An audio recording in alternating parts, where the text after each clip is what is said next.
Amit Shah home minister अगर कोई meeting करते तो याद रखिए वो कच्चा काम नहीं करता आदमी हो।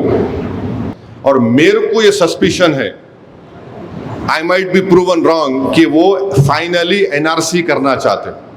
यूनियन होम मिनिस्ट्री ने एक हाई लेवल कमीशन बनाया रिटायर्ड सुप्रीम कोर्ट के जज को, और उनको ये बोला गया है कि जहां जहां डेमोग्राफी में चेंज आए, जहां जहां अचानक आबादी बन गई, वो कमीशन इसको देखेगा।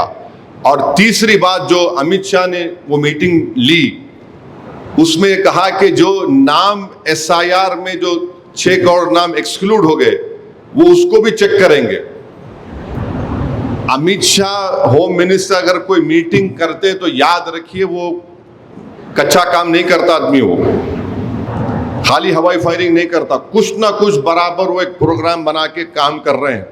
और मेरे को ये सस्पिशन है, I might be proven wrong, कि वो फाइनली एनआरसी करना चाहते,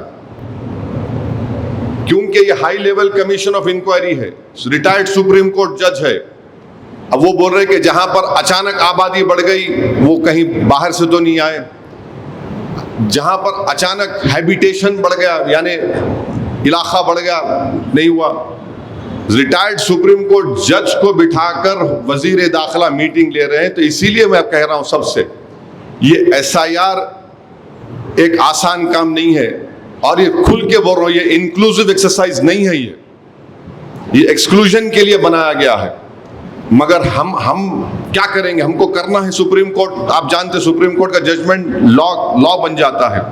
तो इसलिए हम तमाम को मिलकर ये काम करना बेहद ज़रूरी है। आप लोग का एक बहुत बड़ा रोल है, वकीलों का, लॉयर्स का। अब तो खैर फॉर्म दिए जा रहे हैं एमआईएम पार्टी की तरफ से। आप देखें कि एक ऐप भी हम लोग बनाए, हर जगह हेल्प डेस्क सेंटर है। मगर अब बहुत बड़ा रोल ड्राफ्ट लिस्ट आने के बाद शुरू होगा। ड्राफ्ट लिस्ट के बाद नोटिसेस जाएंगे एनोमलीज की। अब किसी का जो भी एनोमलीज है, अब मिसाल के तौर पे 2002 में नाम नहीं है, मगर अभी फाइनल लिस्ट में उनको इनिमरेशन फॉर्म आ गया, तो उनको डॉक्यूमेंट्स लगा कर देना है। तो उस वक्त आप लोग जाकर उन वोटर्स के साथ ईआरओ के पास आपको रहना पड़ेगा। तो मेरी आपसे गुजारिश है कि थोड़ा आपको वक्त देना पड़ेगा आप लोगों को, और इससे बहुत से गरीबों का फ़ायदा होगा। याद रखिए, अफसोस की बात यह है कि हमारे मुल्क में जो गरीब है, चाहे वो किसी मज़हब का हो, वो अनडॉक्यूमेंटेड है। ये बहुत बड़ी परेशानी है। और खैर ये मैं इसलिए भी कह रहा हूँ कि आप देखिए कि मैं एक नोट मेरे पास है जिसमें हमारे मुल्क का एक बहुत बड़ा एक थिंक टैंक है, लोकनीति CDS। उन्होंने एक सर्वे किया था, बहुत ही दिल्ली का मशहूर थिंक टैंक है। 5 रियासत का और दिल्ली का उन्होंने सर्वे किया। उसमें उनको मालूम हुआ कि 52%, माने मुल्क के 5 स्टेट्स और दिल्ली को मिलाकर 52% लोगों के पास बर्थ सर्टिफिकेट नहीं है, 41% के पास डोमिसाइल सर्टिफिकेट नहीं है, और 42% के पास कास्ट सर्टिफिकेट नहीं है।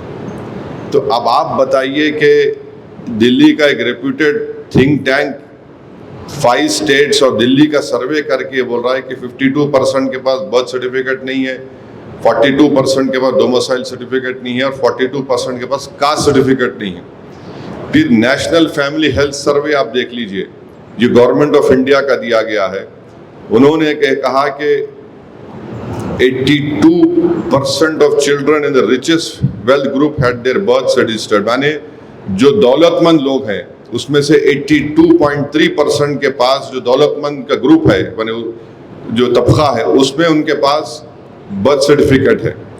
और जो गरीब है 40.7% के पास बर्थ सर्टिफिकेट नहीं है।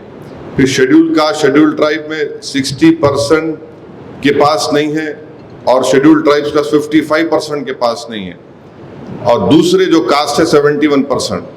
तो अब आप बताइए, अब 2004 के बाद जो पैदा हुए उनको तो 3 डॉक्यूमेंट देना है, खुद का, माँ बाप का, तीनों का देने का है। तो इसीलिए ये जो SIR हो रहा है, ये बड़ा डॉक्यूमेंटेशन के लिए एक बहुत बड़ा एक मसला बनने वाला है। तो खैर बहरहाल ये बात बोलना था। अब ये पूरा मैं जिम्मेदारी और प्रोग्राम की जिम्मेदारी हमारे साबिर साहब को और उनके कलीग्स को देता हूँ। मेरी आप लॉयर से गुजारिश है कि आराम से बैठिए।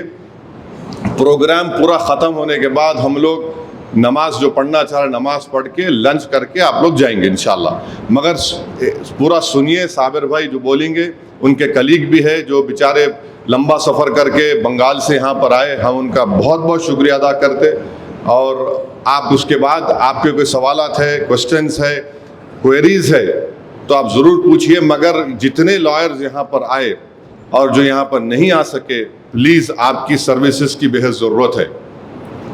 अगर आप लोग आगे बढ़ेंगे, ड्राफ्ट लिस्ट आने के बाद आपको ये बहुत बड़ा अजर मिलेगा अल्लाह सुब्हाना ताला के पास, क्योंकि ये आपको अपनी काबिलियत दिखाना है और जेन्युइन वोटर को उसका राइट मिलना है।